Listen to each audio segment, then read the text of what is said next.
આજે હું ગયેલી રાણાપુર બજાર મેં સૌથી પહેલાં હું જોઈ દેખો કે અહીંયા તો કે બજારના લોકો તો દેખો નાચવાનો આનંદ ઉઠાવી રહ્યા છે, કેમ કે ઉનામાં તો આવી ગયા છે એવા.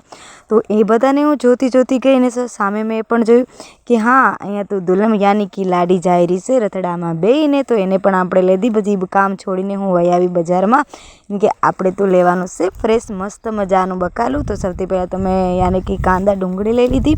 પછી જો આગળ હું તમને બધા કેમ કે જો કે આ બધા મનકો વેચી રહ્યા છે જે અમારા આદિવાસી સમાજના છે, કે મતલબ રાણાપુર બજારમાં વહેલી સવારમાં વહેલા ઉઠીને આવી જતા હોય વેચવા માટે, બધું તૈયાર કરતા ને એટલું બધું વાર લાગે. એટલે હું પણ વહેલી સવારમાં આવી ગઈ જો ખરીદારી કરવા માટે, કે સવારમાં છે ને બહુ મસ્ત બકાલો મળે ને. પછી બપોર પછી છે ને આ જે ગળીઓ છે ને એમાં ખૂબ જ ટ્રાફિક ને મણકું છે ને ઘણા જબરા છે, કેમ કે જે કોઈ રાણાપુર બજારમાં ગયો છે ને એને ખબર જ હોય.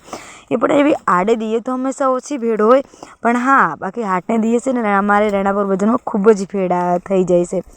તો હું છે ને મને છે ને સવારમાં બહુ જ ગમે, સવારમાં હું વહેલી આવી જાઉં છું ખરીદારી કરવા માટે. એનું છે ફેર મેં મારું બકાલું પણ લેવાનું હતું, એ પણ પાપડાનું બી લીધું, બસ કરિયાણાનો થોડો સામાન હતો, બાકી તો આટલું. બાય.